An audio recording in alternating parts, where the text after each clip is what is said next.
Hello every one, ട്രിബിൾ free PSCയിലേക്ക് സ്വാഗതം. ഇന്ന് കേരള ഹിസ്റ്ററിയുമായി ബന്ധപ്പെട്ട നവോത്ഥാനം, ചരിത്രം എന്നീ ഭാഗങ്ങളിൽ നിന്നുള്ള ക്വസ്റ്റ്യൻസാണ് നമ്മളിന്ന് നോക്കുന്നത്. കേരള PSC LDCക്കും LGSനും വരുന്ന റാങ്ക് മേക്കിംഗ് ക്വസ്റ്റ്യൻസുകൾ എടുത്ത് അതിൻ്റെ എക്സ്പ്ലനേഷനാണ് ഇതിൽ കൂടുതലായിട്ട് പറയുന്നത്. ഓക്കെ, അപ്പോൾ എല്ലാവരും ശ്രദ്ധിക്കുക, എക്സ്പ്ലനേഷനാണ് ഇമ്പോർട്ടൻറ്റ്. ഓക്കെ, ഫസ്റ്റ് ക്വസ്റ്റ്യൻ, താഴെ പറയുന്നവയിൽ തെറ്റായ ബന്ധം ഏതാണ്? 1. അയ്യങ്കാളി സാധുജന പരിപാലന സംഘം. 2. വക്കം അബ്ദുൽ ഖാദർ മൗലവി, തിരുവിതാംകൂർ മുസ്ലിം മഹാജനസഭ, വാഗ്ഭടാനന്ദൻ, സമത്വ സമാജം. അപ്പോൾ അയ്യങ്കാളി സാധുജന പരിപാലന സംഘം ശരിയാണ്. വക്കം അബ്ദുൽ ഖാദർ മൗലവി, തിരുവിതാംകൂർ മുസ്ലിം മഹാജനസഭ ശരിയാണ്. ബട്ട് വാഗ്ഭടാനന്ദൻ, സമത്വ സമാജം എല്ലാന്ന് എല്ലാവർക്കും അറിയുന്നൊരു കാര്യമാണ്. വൈകുണ്ഠസ്വാമിയാണ് സമത്വ സമാജത്തിൻ്റെ സ്ഥാപകൻ. ഓക്കെ, വാഗ്ഭടാനന്ദനല്ല, വൈകുണ്ഠസ്വാമിയാണ്, അറിയാലോ. 1836 വൈകുണ്ഠസ്വാമി സമത്വ സമാജം സ്ഥാപിക്കുന്നത്. 1836 എന്ന വർഷം ഓർക്കുക, സമത്വ സമാജമായി ബന്ധപ്പെട്ടതാണ്. അപ്പോൾ ഇതിൽ തന്നെ നമുക്ക് മനസ്സിലാവും മൂന്നാമത്തെ തെറ്റാണ്. അപ്പോൾ ഓപ്ഷൻ ബി ആണ് ശരിയായ ആൻസർ. പക്ഷേ തെറ്റായ ബന്ധം വാഗ്ഭടാനന്ദൻ, സമത്വ സമാജം. 1907 സാധുജന പരിപാലന സംഘം അയ്യങ്കാളിയുടെ നേതൃത്വത്തിൽ ആരംഭിക്കുന്നത്. 1907 സാധുജന പരിപാലന സംഘം അയ്യങ്കാളി. ഓക്കെ, അതുപോലെ തന്നെ 1913 സാധുജന പരിപാലന സംഘത്തിൻ്റെ മുഖപത്രമായ സാധുജന പരിപാലിനി ആരംഭിക്കുന്നത്. വക്കം അബ്ദുൽ ഖാദർ മൗലവി തിരുവിതാംകൂർ മുസ്ലിം മഹാജനസഭ ആരംഭിച്ചു. അതുപോലെ തന്നെ അഖില തിരുവിതാംകൂർ മുസ്ലിം മഹാജനസഭ, മുസ്ലിം ഐക്യ സംഘം, മുസ്ലിം സമാജം എന്നിവ ആരംഭിച്ചു. സമത്വ സമാജത്തിൻ്റെ ഡേറ്റ് ഇമ്പോർട്ടൻ്റ് ആണ്, 1836. ഓക്കെ, വാഗ്ഭടാനന്ദൻ സ്ഥാപിച്ചത് ഏതാണ്? ആത്മവിദ്യാസംഘം. ഏതാണ്? ആത്മവിദ്യാസംഘമാണ്. അത് 1917 വാഗ്ഭടാനന്ദൻ സ്ഥാപിച്ചത്. ഓക്കെ, സമത്വ സമാജം, സമപതിഭോജനം എന്നിവ വൈകുണ്ഠസ്വാമിയുമായി ബന്ധപ്പെട്ടതാണെന്ന് ഓർക്കുക. നവോത്ഥാനം ഇമ്പോർട്ടൻ്റ് ആയിട്ടുള്ള ടോപ്പിക്കാണ്. ഓക്കെ, നെക്സ്റ്റ് ക്വസ്റ്റ്യൻ ആണ്, പൊയ്കയിൽ ശ്രീകുമാരൻ ഗുരുദേവനുമായി യോജിക്കാത്ത പ്രസ്താവന ഏത്? പൊയ്കയിൽ ശ്രീകുമാരൻ ഗുരുദേവൻ, മറ്റൊരു പേരെന്താ കുമാരഗുരുവിൻ്റെ? പൊയ്കയിൽ യോഹന്നാൻ. ഓക്കെ, പത്തനംതിട്ട ജില്ലയിലെ ഇരവി പേരൂരിൽ ജനനം. ശരിയാണ്. പ്രത്യക്ഷ രക്ഷാ ദേവസഭ സ്ഥാപിച്ചു. ശരിയാണ്. യോഗക്ഷേമ സഭയുമായി പ്രവർത്തിച്ചു. തെറ്റാണ്. ശ്രീമൂലം പ്രജാസഭയിൽ 1921, 1931 അംഗമായി. അതും ശരിയാണ്. യോഗക്ഷേമം സ്ഥാപിച്ചത് തെറ്റാണ് അല്ലേ? അപ്പോൾ ബി, ഓപ്ഷൻ ബി ആണ് ശരിയായത്. 3 തെറ്റാണെന്നാണ്. യോജിക്കാത്ത പ്രസ്താവനയാണ് ചോദിച്ചത്, അതിൽ 3 തെറ്റാണ്. B, option B answer. Okay, Pathanamthitta ജില്ലയിലെ ഇരവി പേരൂരിലാണ് ആര് ജനിച്ചത്? പൊയ്കയിൽ യോഹന്നാൻ അഥവാ പൊയ്കയിൽ ശ്രീകുമാര ഗുരുദേവൻ ജനിച്ചത്. 1909 പ്രത്യക്ഷ രക്ഷാ ദേവസഭ പൊയ്കയിൽ യോഹന്നാൻ സ്ഥാപിക്കുന്നത്. ഓക്കെ, PRDSൻ്റെ രക്ഷാധികാരിയാണ് കുമാരഗുരുദേവൻ. PRDSൻ്റെ മുഖപത്രം ആദിയാർ ദീപം. PRDSൻ്റെ മുഖപത്രം ആദിയാർ ദീപം. ഓക്കെ, പുലിയൻ മത്തായി എന്ന പേരിൽ അറിയപ്പെടുന്ന നവോത്ഥാന നായകനാണ് പൊയ്കയിൽ യോഹന്നാൻ. അടിലഹള, മുണ്ടക്കയം ലഹള, മംഗലം ലഹള എന്നിവ പൊയ്കയിൽ യോഹന്നാനുമായി ബന്ധപ്പെട്ടതാണ്. ഓക്കെ, വെള്ളനാടി സമരവും. Okay, next question, London mission society, church mission society, basal evangelical mission, Malabar മേഖലയിലെ വിദ്യാഭ്യാസ പ്രവർത്തനങ്ങൾക്ക് ഇവരിൽ ആരാണ് നേതൃത്വം നൽകിയത്? നമുക്കറിയാം, ബാസൽ ഇവാഞ്ചലിക്കൽ മിഷൻ BEM ആണ് മലബാർ മേഖലയിലെ വിദ്യാഭ്യാസ പ്രവർത്തനങ്ങൾക്ക് നേതൃത്വം നൽകിയത്. അപ്പോൾ ഓപ്ഷൻ സി ആട്ടോ, 3 മാത്രം എന്നുള്ളതാണ് answer. Basel evangelical mission Malabar മേഖലകളിലും, ലണ്ടൻ മിഷൻ സൊസൈറ്റി തിരുവിതാംകൂറിലും, church mission society Kochi, Thiruvithamkoor എന്നീ സ്ഥലങ്ങളിലാണ് ആരംഭിച്ചത്. അപ്പോൾ church mission society Kochi, Thiruvithamkoor എന്നീ സ്ഥലങ്ങളിലാണ് പ്രവർത്തന മേഖല. ഓക്കെ, ലണ്ടൻ മിഷൻ സൊസൈറ്റി തിരുവിതാംകൂറിലുമാണ്. ഓക്കെ, മറ്റുള്ളവരെ ക്രിസ്തുമതത്തിലേക്ക് പരിവർത്തനം ചെയ്യുന്നതിനായി തങ്ങളുടെ സമുദായത്തിന് പുറത്ത് യാത്ര ചെയ്യുന്ന ക്രിസ്ത്യാനികളാണ് മിഷണറിമാർ എന്നറിയപ്പെടുന്നത്. അവർ ഇന്ത്യയിൽ സ്കൂളുകളും ആശുപത്രികളും നിർമ്മിക്കുകയും നടത്തിക്കൊണ്ട് പോവുകയും ചെയ്തു. ഇനി അടുത്ത ക്വസ്റ്റ്യൻ,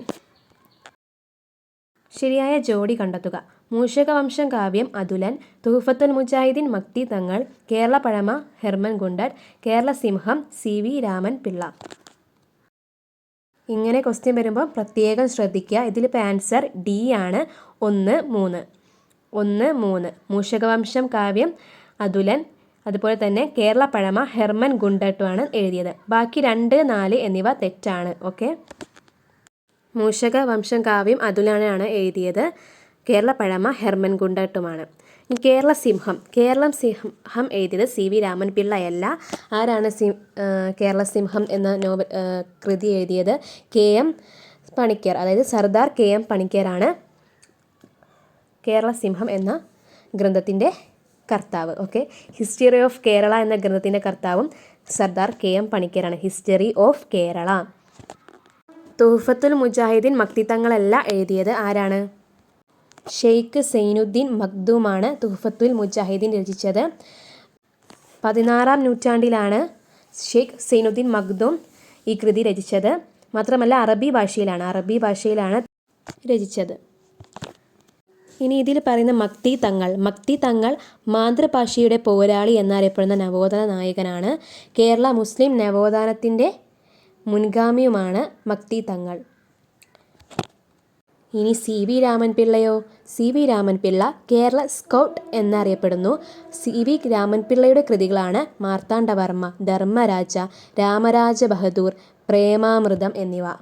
ശ്രദ്ധിക്കുക, CV രാമൻ പിള്ളയല്ല എന്തെഴുതിയത്? കേരള സിംഹം എഴുതിയത് സർദാർ KM പണിക്കർ. ഓക്കെ,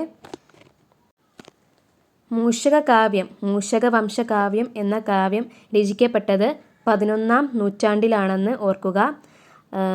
ശ്രീകണ്ഠൻ രാജാവിൻ്റെ കൊട്ടാര കവിയാണ് അതുലൻ എഴുതിയതാണ് മൂഷകവംശം കാവ്യം. Next question.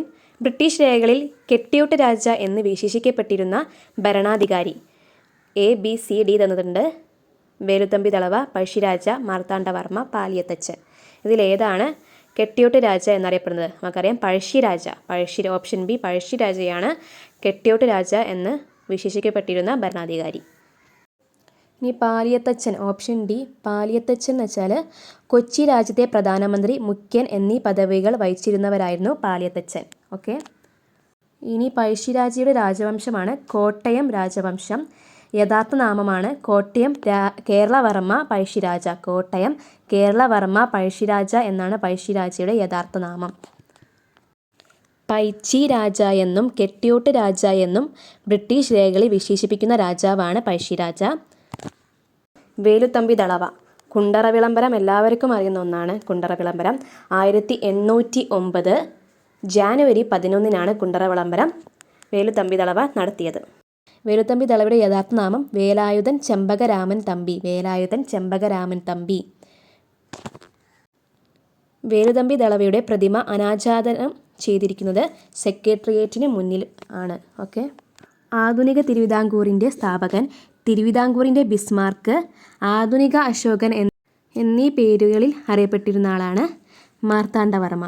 1723 English east India കമ്പനിയുമായി നെയ്യാറ്റിൻകരയുടെ രാജകുമാരൻ എന്ന പേരിൽ വേണാട് ഉടമ്പടിയിൽ ഒപ്പുവെച്ച തിരുവിതാംകൂർ രാജാവാണ് മാർത്താണ്ഡവർമ്മ. ഓർക്കുക, മാർത്താണ്ഡവർമ്മ ഇമ്പോർട്ടൻ്റ് ആയിട്ടുള്ള ഒരു ടോപ്പിക്കാണ്. നെക്സ്റ്റ് ക്വസ്റ്റ്യനിലേക്ക് പോകാം. എന്താ ക്വസ്റ്റ്യൻ? മലബാർ കലാപത്തിൻ്റെ ഭാഗമായി നടന്ന പ്രധാനപ്പെട്ട സംഭവം ഏതെന്നാണ് ക്വസ്റ്റ്യന്. 1 പൂക്കോട്ടൂർ യുദ്ധം, 2 കുളച്ചൽ യുദ്ധം, 3 കുറിച്യർ യുദ്ധം, 4 ചാന്നാർ ലഹള. 4 ഓപ്ഷൻ തന്നിട്ടുണ്ട്. അതിലേതാണ് മലബാർ കലാപത്തിൻ്റെ ഭാഗമായി നടന്ന പ്രധാന സംഭവം? നമുക്കറിയാം മലബാർ കലാപം നടന്നത് 1921-ലാണ്. ഖിലാഫത്ത് പ്രസ്ഥാനവുമായി ബന്ധപ്പെട്ട് നടന്ന ഒരു കലാപം കൂടിയാണ് മലബാർ കലാപം. അതുകൊണ്ട് തന്നെ ഓപ്ഷൻ D പൂക്കോട്ടൂർ യുദ്ധമാണ്. ഓപ്ഷൻ D 1 എന്നുള്ള പൂക്കോട്ടൂർ യുദ്ധമാണ് മലബാർ കലാപത്തിൻ്റെ ഭാഗമായി നടന്ന പ്രധാന സംഭവം. ഇത് തന്നെ ഈ ക്വസ്റ്റ്യൻ തന്നെ വെറൈറ്റി ഒരു ക്വസ്റ്റ്യനാണ്. നോക്കൂ, ഓപ്ഷൻ 1 എന്ന് തന്നിട്ട് പൂക്കോട്ടൂർ യുദ്ധമാണ് ആൻസർ. പക്ഷേ നമ്മൾ പെട്ടെന്ന് നോക്കുമ്പോൾ A ആണല്ലോ എന്ന് ചിന്തിച്ച് പോകും. അപ്പോൾ ഓപ്ഷൻ എയിലേക്കാണ് നേരെ നമ്മൾ ബബിൾ ചെയ്യാൻ നോക്കാം. ബട്ട് എന്താണ്, D എന്നുള്ള ഓപ്ഷൻ തന്നിട്ട് പൂക്കോട്ടൂർ യുദ്ധം 1 എന്നുള്ളത് ഇതിലാണ് ആൻസർ കൊടുത്തിരിക്കുന്നത്. അപ്പോൾ പ്രത്യേകിച്ച് എക്സാം എഴുതുന്നവർ ശ്രദ്ധിക്കുക, നല്ലോണം ക്വസ്റ്റ്യൻ നോക്കി ആൻസർ നോക്കിയിട്ടേ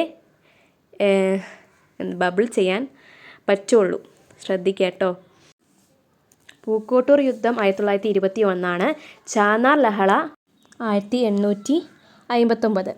മാറുമറയ്ക്കൽ ആവശ്യപ്പെട്ട് തിരുവിതാംകൂറിൽ നടന്ന പ്രക്ഷോഭമാണ് ചാന്നാർ ലഹള. അതുകൊണ്ട് തന്നെ മേൽമുണ്ട് സമരം, മാറുമറയ്ക്കൽ സമരം എന്നീ പേരുകളിൽ അറിയപ്പെടുന്നത് ചാന്നാർ ലഹളയാണ്. ഇനി കുളച്ചൽ യുദ്ധം. കുളച്ചൽ യുദ്ധത്തിൽ ഏറ്റുമുട്ടിയവർ ആരൊക്കെയാ? മാർത്താണ്ഡവർമ്മയും ഡച്ചുകാരും. നെക്സ്റ്റ് വീഡിയോയിൽ കാണാം. Okay, by.